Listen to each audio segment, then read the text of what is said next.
Hello everyone, welcome to our YouTube channel No Homeopathy, and here Samdi Sharma is here to guide you. And in today's video I am going to discuss the important topics of the repertory that you need to know before going to the AI Pidget examination. These questions are randomly or always or frequently asked in the AI Pidget exam. So I am giving you the summary about the repertory, and these points that I am discussing with you in this video, you have to remember it. All right, जिसने भी ये video अच्छे से देख ली, पूरी देख ली, 101% उनको कोई दिक्कत नहीं आने वाली रेपर्टरी में. ठीक है, जैसे कि मैंने आपको अपनी प्रीवियस वीडियो में बताया था कि हर जो भी सब्जेक्ट है, ठीक है, उसके टॉपिक्स को हम आपसे डिस्कस करने वाले हैं कि हर सब्जेक्ट में कौन से टॉपिक्स, कौन से पॉइंट्स पूछे जाते हैं. तो आज जो है वो रेपर्टरी के बारे में आपको बताने वाली हूँ. तो सबसे पहले आपको ये पता करना है कि कौन सी रेपर्टरी जो है वो जनरल है, कौन सी पर्टिकुलर है. ठीक है, एंड जनरल टू पर्टिकुलर कौन सी रेपर्टरीज हैं और कौन सी रेपर्टरी जो है वो पर्टिकुलर टू जनरल है. फर्स्ट आपको ये चीज़ पता होनी चाहिए कि, और इसमें भी in reference to what I am saying, in reference to Kant, okay, Boger and Boenninghausen, ये तीन जो हैं, ठीक है, ये तीन बहुत ज़्यादा बेस बना देते हैं आप लोगों का. ठीक है, तो ये तीन तो आप लोगों को ध्यान ही रखने हैं कि अगर जनरल टू पर्टिकुलर कौन सी रेपर्टरी है पूछा जाता है कि या तो केंट का नाम आपको दे देगा, ठीक है, या इन दोनों का नाम दे देगा, बोगर बोनिंगसन का. तो इनमें से कौन सी रेपर्टरी जो है वो जनरल टू पर्टिकुलर है और कौन सी है जो पर्टिकुलर टू जनरल है. सो केंट रेपर्टरी जो है वो जनरल टू पर्टिकुलर है और बोगर और बोनिंगसन रेपर्टरी जो है वो पर्टिकुलर टू जनरल है. लॉजिक प्लस लॉजिक, लॉजिक कौन सा कि कौन से लॉजिक बेस्ड है. केंट रेपर्टरी जो है वो डिडक्टिव है और बोगर बोनिंगसन जो है वो इंडक्टिव है. क्योंकि जनरल टू पर्टिकुलर जब हम चलते हैं तो जनरल टू पर्टिकुलर जो है वो डिडक्टिव लॉजिक होता है और पर्टिकुलर टू जनरल जब हम चल रहे हैं तो वो इंडक्टिव लॉजिक है. ठीक है, so first thing is a very important कि कौन सी रेपर्टरीज जो है वो जनरल टू पर्टिकुलर हैं और कौन सी हैं जो पर्टिकुलर टू जनरल है. This is a very important thing जो आपको पता होनी चाहिए. दूसरी है जो इस वीडियो में मैं आपसे डिस्कस करूँगी कि ईयर ऑफ रेपर्टरीज पूछे जाते हैं. या तो आपको कोई ईयर दे देगा, ठीक है, फिर पूछा जाएगा कि इस ईयर में कौन सी रेपर्टरी पब्लिश हुई थी, या फिर आपको रेपर्टरीज दे देंगे, रेपर्टरी का नाम दे देंगे, फिर पूछेंगे कि ये कौन सी ईयर में पब्लिश हुई थी. ठीक है, सो इम्पॉर्टेंट रेपर्टरीज जो हैं उनके बारे में आपको बता देती हूँ कि रेपर्टरी ऑफ एंटीसोरी जो थी वो आई थी 1832 में, एंड 1835 में जो थी वो नॉन एंटीसोरिक आई थी. सो 1832 एंड 1835 एंड 1805 ये बात गया. बीटीपीपी, बीसीआर, कैंट, ये तीनों जो हैं ये तो आपको बिल्कुल रटी होनी चाहिए. ये रेपर्टरीज किस तरीके से कि एक तो इन तीनों रेपर्टरीज के ईयर आप लोगों को पता होने चाहिए कि इन तीनों रेपर्टरीज के ईयर क्या थे, ये कब कब पब्लिश हुई. अगर एडिशन थे इनके तो वो एडिशन का ईयर क्या क्या था, वो एडिशंस कब कब पब्लिश हुए थे. एक साथ में ध्यान रखना है आपको टाइपोग्राफी. ठीक है, ये बहुत ज़्यादा इंपॉर्टेंट है. टाइपोग्राफी आपको ध्यान रखनी है तीनों रेपर्टरीज की. तो रट के जाना, बहुत सिंपल है, बहुत इजी है.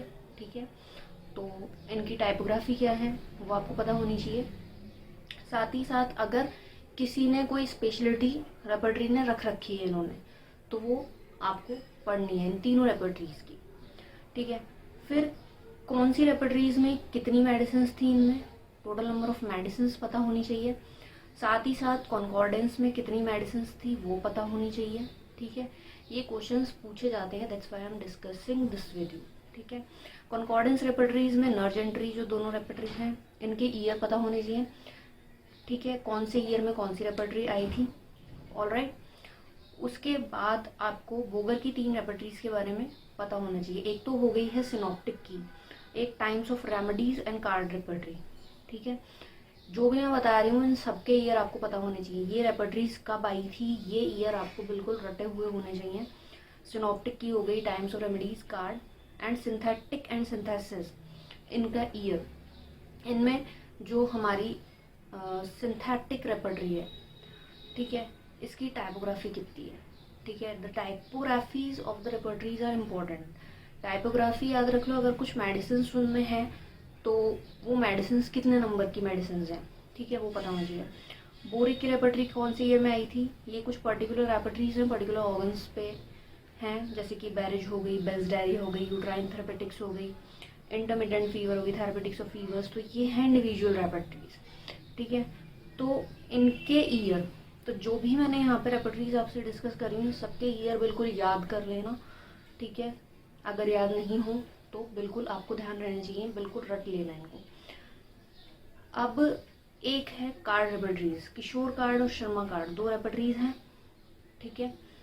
दोनों रेपर्टरीज में कितनी मेडिसिन हैं वो पता होना चाहिए, कौन से ईयर में आई थी, अगर किसी के कोई एडिशन थे तो कौन से ईयर में आए थे, ये बिल्कुल रट लेना।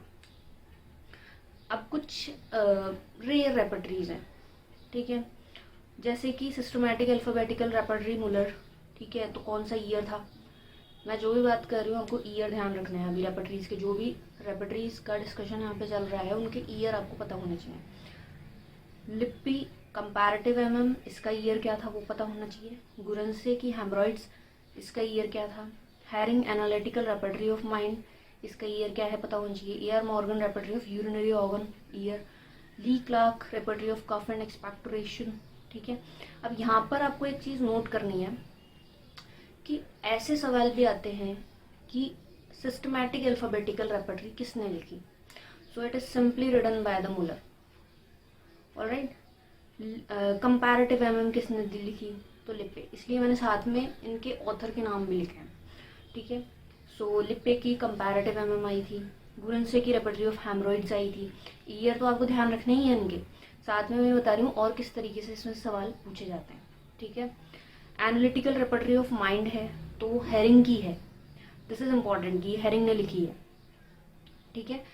और साथ ही साथ इसका ईयर पढ़ लेना, ठीक है। Urinary organs, repertory of urinary organ, ठीक है, यूट्राइन थेरेपेटिक्स, ठीक है, ये है रेपर्टरी ऑफ यूरिनरी ऑर्गन।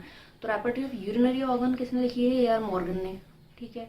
ये सवाल पूछे जाते हैं इस तरीके के। Repertory of cough and expectoration, so repertory of cough and expectoration is written by the Lee and Clarke, ठीक है। ईयर सबका पढ़ ले रहा जो मैं बता रहा हूँ। Repertory of respiratory diseases by E B Nash, alright, year आपको पढ़ना है। गुरंसे की कुछ 5 रेपर्टरीज हैं, 5-6 रेपर्टरीज। एक तो हेमरॉइड्स तो हम ऊपर बात कर चुके हैं। गुरंसे की ये रेपर्टरीज आपको पता होनी चाहिए कि ये रेपर्टरीज गुरंसे ने लिखी थी। ऐसा भी पूछा जाता है pick the odd one out, ठीक है, कि गुरंसे ने कौन सी रेपर्टरी नहीं लिखी वो आपको निकालना होता है, ठीक है। So pick the odd one out अगर है उसमें आपको ये नाम दे दिए 6 नाम, ठीक है, और 7वां अलग से नाम है, तो 6 तो ये लिखी ही है गुरंसे ने, mastitis, throat, times of remedies and face and haemorrhoids, desire aversion, Boenninghausen slips. तो ये जो रेपर्टरीज हैं ये गुरंसे ने लिखी है, ठीक है। और इसके अलावा अगर कुछ भी नाम होगा तो वो नाम है ये रेपर्टरी उसने नहीं लिखी, ठीक है। बहुत सिंपल बात है। सो गुरंसे की ये रेपर्टरीज हैं, इनके नाम बिल्कुल रट लेना, ठीक है। इसमें रेपर्टरी ऑफ हेमरॉइड्स का आपको ईयर पता होना चाहिए। रेपर्टरी ऑफ डिजायर अवर्जन्स का ईयर आपको पता होना चाहिए। इन दोनों के आपको साथ में ईयर भी पढ़ना है, ठीक है। बाकी आप नाम याद कर लो कि किसने क्या रेपर्टरीज लिखी है, नाम is sufficient. Repertory of purely pathogenetic effect, repertory of purely pathogenic effect, that is by Weber Fisher, and first alphabetical repertory that is written by the Glaser। तो दोनों के ईयर जो है 1833 है, ठीक है। So repertory of purely pathogenetic effect किसने लिखी है, कभी कभी ये पूछ लेते हैं, तो वेबर फिशर ने लिखी है। कौन सी ईयर में लिखी है, 1833 में लिखी है। और ग्लेजर ने कौन सी फर्स्ट अल्फाबेटिकल रेपर्टरी लिखी है, कौन सी ईयर में लिखी है, 1833 ईयर में लिखी है, ठीक है। जार की जो रेपर्टरी है वो 1835 में आई थी, और क्लार्क की जो थी डिक्शनरी ऑफ मटीरिया मेडिका, ठीक है, इसका भी आप ईयर, तो ईयर तो आपको हर रेपर्टरी के देखने हैं। तो आज मैं आपको यही बता रही हूँ कि आपको करना क्या है। पहले तो जनरल टू पर्टिकुलर कौन सी रेपर्टरी है, पर्टिकुलर टू जनरल कौन सी रेपर्टरी है, ठीक है। अगर जनरल टू पर्टिकुलर चलते हैं यानी कि हम जा रहे हैं कौन से लॉजिक पे, डिडक्टिव लॉजिक। सो कैंट और सिंथेटिक भी आती है, ठीक है। यहाँ पर जैसा कि मैंने आपको बताया कि इन रेपर्टरीज के ईयर आपको बिल्कुल रटे हुए होने चाहिए। जितनी भी रेपर्टरीज मैंने आपको यहाँ पे बताई है, इन सब के ईयर जो है वो बिल्कुल याद होने चाहिए, और किसने कौन सी रेपर्टरी पब्लिश की थी वो हमें याद रखना है, ठीक है।